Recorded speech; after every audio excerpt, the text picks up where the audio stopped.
বীরপাড়া থানা এলাকার পরপর যৌন অপরাধমূলক ঘটনা ঘটে যাচ্ছে। ওই অভিযোগ তুলে মঙ্গলবার সন্ধ্যা 7টা নাগাদ বীরপাড়া থানার ওসি নয়ন দাসকে স্মারকলিপি দিলেন বীরপাড়া থানা এলাকার চা বলয়ের মহিলারা। এদিন সন্ধ্যাবেলা দুয়ে মহিলা এবং শিশু থানা চত্বরে সমবেত হন। তাদের অভিযোগ 10 থেকে 12 দিনের মধ্যে বীরপাড়া থানা এলাকার 2টি শিশুকন্যা এবং একটি নাবালিকা যৌন লালসার শিকার হয়েছে।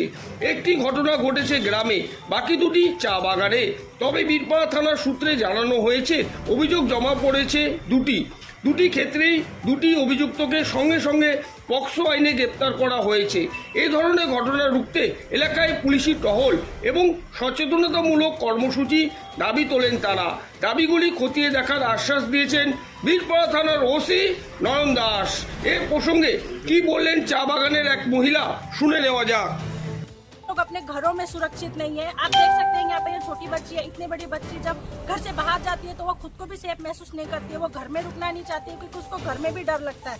तो हम लोग बस पुलिस से यही बोलने आए थे कि हम लोग को सुरक्षा चाहिए। हम लोग अपने घर से बाहर हम लोग सुरक्षा महसूस नहीं कर रहे, बस हम लोग इसीलिए आए थे। ये हम लोग डेपुटेशन आज हम लोग यहाँ पे दिए, तो हम लोग यही देख के हम लोग बस इतना ही चाहते हैं कि पुलिस हम लोग को अच्छे से सुरक्षा दे और हम लोग जो भी हम लोग को डर लग रहा है जो भी है, हम लोग को बस इसमें सुरक्षा चाहिए। हम लोग और इस चीज़ के लिए हम लोग कुछ नहीं बोलने आए। हम लोग यहाँ पे पुलिस जो है प्रशासन उन लोगों के साथ लड़ाई झगड़ा ये सब कुछ भी बात करने के लिए नहीं आए थे, बस हम लोग अपने सुरक्षा के लिए यहाँ पे मांग करने आए थे। आपका नाम दीदी? विद्यावती।